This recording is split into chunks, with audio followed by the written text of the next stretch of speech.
Right, I have the great pleasure to talk to Martin van Gelderen from the University of Göttingen, who took part in our conference on early modern republics, held here at Gersau at the invitation of the District Council. And we have an opportunity now to reflect on some of the themes, both of the conference and also of the very interesting paper that you presented to us yesterday. To be perfectly honest, have you ever heard of the Republic of Gersau before you got the invitation to this conference? Not of the Republic, but of Gersau by chance, because my parents took me as a child on holidays over here for several years. So, which you can understand if you look at the view over here, which is even after a bit of, especially after a bit of snowfall, rather splendid.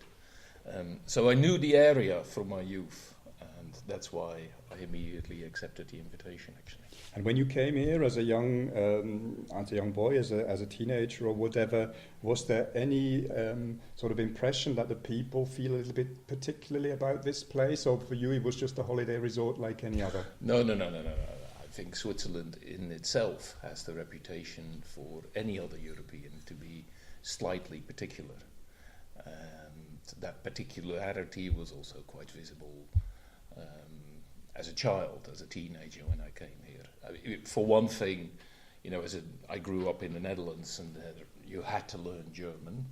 So one of the most striking differences, of course, you have when you come here as a 13-year-old is that you may be able to speak, you may try to speak German to people, but people may reply to you in a very different kind of language. Okay. Now, what we talked about this weekend was about different forms of republicanism, particularly in the pre-modern period, but also in the transition over the French Revolution and into the early 19th century. Now, normally when one talks about republics, one thinks of the Netherlands, one thinks perhaps about the Swiss Confederation as a whole, one thinks about the big Italian city-states, the imperial free cities, etc. One thinks of political theory of Aristotle, one thinks of Machiavelli, etc., etc. Is there any strand of scholarship that engages with rural republics like the one that we're just sitting in at the moment? Well, there used to be a rival school almost, which is represented by the German-Swiss historian Peter Blickle, who used to refer to the concept of communalism, kommunalismus. And his research sort of started to grow big, his research school started to grow big, more or less during the period when also republicanism became an item. It's a study of republics and republicanism sort of started really in the 1970s, early 1970s. And I think there were two great historical motives. One was that in the research on the formation of the modern state and of modernity, the emphasis had always been traditionally on the big states, on Prussia, on France. If you read a book like Perry Anderson's The Lineages of the Absolutist State, if you look to the research of Charles Tilly from the New York School of Social Research, it was always a bit about those big states. A number of historians started to point out that if you think about modernity, it may be more useful to talk about human rights than about centralization of government. If you talk about any other aspect of modernity, the traditional aspects of modernity, you could ask a counter question, in other words. And the question was very much, wouldn't the republics of Europe show a different path towards what we would now call modernity and the process of modern state formation? The second motive was the history of political thought, and that was a little bit of coincidence, I think, in the sense that a number of people in the 1970s associated with the University of Cambridge in particular started to rethink the history of the Italian city republics, and in particular of their thinkers, of what we used to call the canonical figures, Machiavelli, but very much Machiavelli put into the context of Florentine political thought, Venetian political thought. And so there were at least 2 or 3 historiographical strands that put republics back into the spotlight. as a political culture that could be more important for European modernity than we had ever thought, and as a political theory, as a political language, that could also be much more important than we have so far thought. But is it fair to say that apart from the Blickle approach that you've mentioned, that the sort of rural context is very much less a topic of this Republican revival? And initially, I think that's true for the Anglo-American, for the Anglo-American historiography. Although even there you had people like Bob Scribner in Cambridge, you had people like Tom Brady with a big book, Turning Swiss, where the question was very much whether the Swiss alternative of confederate little republics, both small cities, because after all Swiss cities, from a European perspective, are quite small, and the scale between city and rural is therefore a flowing one, is a fluid one. That was always, I think that was an important element actually right from the start. There may have been a difference in terms of political thought, because political thought focuses on the texts, and those texts were mainly published in the cities that had printing presses, certainly in the 16th century. And the cities that had printing presses in the 16th century were major cities, Lyon, Frankfurt, Venice, all those places. So I don't think it's been neglected. What has been neglected are the links. So you had on the one hand a very strong Anglo-American historiography that looked at republics, especially in terms of history of political thought. I think you had a strong German-speaking historiography that has looked at these communal traditions. And so the lack of dialogue maybe there hasn't been much. There's always a problem of dialogue between German-speaking historians and English-speaking historians for simple linguistic reasons, but also for cultural reasons. But even within the countries, there wasn't that much dialogue. And on top of that, I think Swiss historians were hesitant to join those debates, be they on communalism, although Peter Blickle taught at Bern for a long time, but even much stronger when it was about the importance of the Swiss Confederation as a republican conglomerate, or about what Swiss were thinking, and what Swiss how Swiss were experiencing their political cultures. So from your point of view, very much, familiar with all these European debates, do you think such a Swiss perspective, such a Swiss focus could add something to the general universal debate, or is it just a peculiar case that might as well be neglected? Do you see a sort of an input coming from particularly this area where we're at the moment, or is it just one of hundreds areas one could potentially look at? Is there any particular value to be gained to take these Swiss examples into more consideration? Well, as it happens, it's a country right in the middle of Europe, right? It's a rather central place in Europe. That's one point. The second point is that, of course, it has a long Republican experience, that even if its myth goes back to Wilhelm Tell in 1291. So you have one of the longest Republican cultures over here, and I think that is very much of enormous importance, not just for from the perspective of a historian, but also from the perspective of Europe. If you look at the future of Europe, you can see that we are looking of what kind of political culture the European Union, in whatever institutional form it may have in the future, should have. And my own feeling is very strongly that Republican cultures should have a major input into that debate. And amongst those Republican cultures, Swiss Republican cultures are of essential importance, in my view. So you need more research into that. Now, you said this an older generation of Swiss historians was perhaps very reluctant to engage with these European debates. A younger generation of historians has, I think, tried to do that, but they've also often done that with a tendency to flatten the picture, in the sense to make Switzerland more like everybody else. There's a tendency in Swiss historiography to say, you know, we've thought of ourselves as a special case for too long. Actually, what is typical of Swiss history, it's like any other European early modern history. And I sometimes think they are in a little bit of a danger to throw the baby out with the bathwater by doing that. Is that an impression that you would share, or are you sort of quite in line with the sort of very critical view of the traditional view of Swiss history?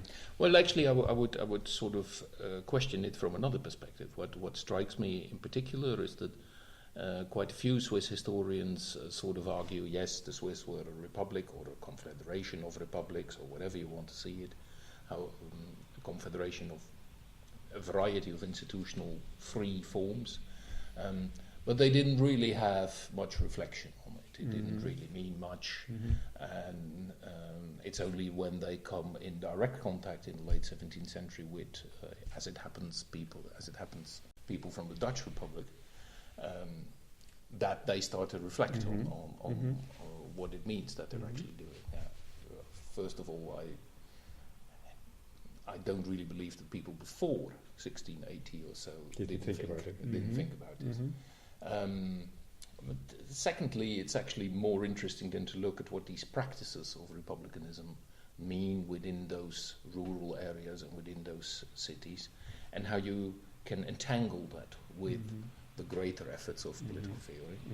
And thirdly, what is quite important is that the rest of Europe thought that this was a rather peculiar democratic experiment. So if you look at the commentaries, be it in the Dutch Republic, be it in England during the Civil War, the times of the English Commonwealth, the 1680s, somebody like Gilbert Burnet travels through these places. There's a lot of debate on whether the forms, the constitutional forms of Switzerland, can be used as something to learn from. There's of course also a distinct effort in trying to understand them, because they're not easy to understand. So whilst the rest of Europe is actually quite interested in Switzerland, there isn't much in terms of texts coming out of Switzerland before the 18th century. So you have to look at the level of visual representation. You have and to maybe look the small chronicles in localities. the small chronicles, the chronicles like you find here in the archives, they usually they can tell a lot, but that means that you widen the focus of the research on republics greatly, and move away from, on the one hand, an institutional focus, which is what those interested in state formation, of course, had. And also away from a strictly political theory focus. So you think there is a space for this more practical, everyday, local kind of republicanism in practice strand? Yeah, because I don't see any contradiction there. I think there's a plurality of perspective which complement each other. Okay. If people act, they usually think. If people think, they usually act. Okay. Now, one of the specific themes of your talk at this workshop here was the very topical issue of immigration and refugees. Is it the case that pre-modern political thinkers saw this as an issue, or is that something that we have to look very carefully for? Is that something that was of a major concern to political thinkers of the 17th or 18th century? Well, first of all, freedom, the notion of freedom, was of major concern to the 17th century. There's a big debate in the 16th and 17th century about what freedom should actually mean. And the ways we discuss freedom is deeply indebted to the writings of political thinkers from Machiavelli to Thomas Hobbes. That's a defining period, if you want, for the debates on freedom. So there's one element over there. Republican freedom is an extra and special issue. And there's a growing body of research, not just amongst historians, but especially perhaps amongst political theorists, who argue that Republican freedom is a very distinct notion of freedom and opens up a series of horizons that we may have forgotten, where the crucial argument that is that freedom isn't just to be able to do what you want, to have the space, to have the freedom of motion, as Hobbes and liberals across Europe started to argue. But that freedom means to be able to govern yourself, to will yourself, and that also means to move yourself. So from within that debate, the freedom of movement is of particular importance. That's also of extreme importance because the freedom of movement is entangled with questions of trade and commerce. That's one part of the coin. The other part of the coin is then, what does it mean for those who are the poor, who are the vagabonds, who are the beggars? And that is a lively debate starting in Spain in the 16th century, when there is a question whether there's an issue whether Spanish towns should welcome the pilgrims to Santiago de Compostela. It is a big debate in the 17th century simply because Europe has a lot of refugees in the 17th century. Think about the French Protestants, the Huguenots who by the thousands leave France in the 1680s. So questions of immigration are of great importance, and they are especially important for the Dutch Republic, because the Dutch Republic actually adopts a policy of welcoming an awful lot of these refugees and of immigrants, starting with the Jews in the around the 1600s, 1610, having a debate about whether Jewish immigration is welcome and how it should be channeled, how it should be regulated, if at all, until deep in the late 17th century, when both from England and from France quite a number of refugees come to the Republic. Okay, so it is a key issue. Right. Yeah. And would you say that republics tend to be more accommodating of people coming in from outside, or would that be a wrong conclusion? No, I think republics, it's actually quite the reverse. Republics assume the Republican political culture is one of political engagement, of one of political participation. So it requires from its citizens to be active. It more or less argues, in terms of freedom, that you can only be free if you live in a free state or in a free commonwealth, and that in order to live in a free commonwealth, surrounded by hateful monarchies and enterprising monarchies and ambitious monarchies, you have to do something for that. You have to excel in civic virtues, from being willing to serve in the civic militia to being a virtuous merchant. But that puts the emphasis on a rather closed group of citizens, on small groups of citizens as well. So the question of what you do with strangers is actually a rather difficult one for republics. And I don't think it's a coincidence that old republics like Switzerland and Holland at present have struggled so strongly with questions of immigration. Small countries in general do that, Scandinavian countries also, but Holland and Switzerland are very striking.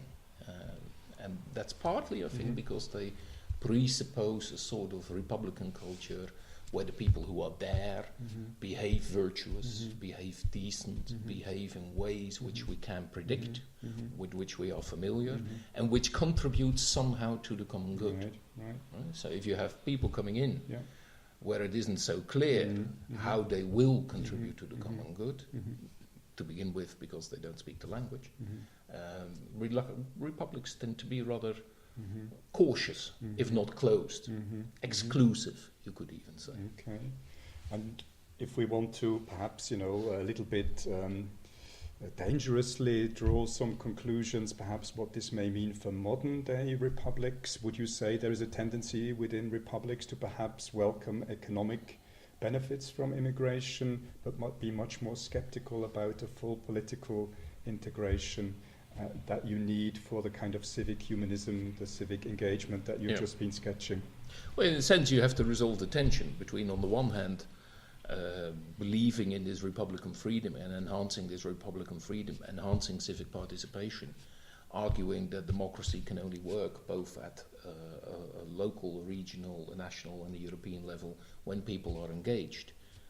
That's one thing to do.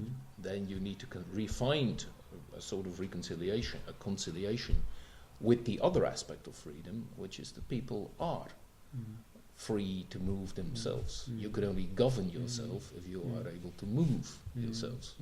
This is a very simple idea, actually, from the early modern period. And to have the freedom to move yourself is not limited to those who live in a republic. It's also a right, a natural right, for those who live outside of those republics. And if you say that that is actually the principle, if you argue that that is a principal natural right, a principal human right, then you have to think very strong about where you put the limits on immigration. And for republics, that is a very difficult question, as it is for contemporary Europe. Okay, so we have to think perhaps about republicanism not only in a sort of very political, a very constitutional sense, but very much also about people moving and people governing their own lives. What do you do with the other who live outside of the republic? And given that republics tended to be small, there are a lots of others.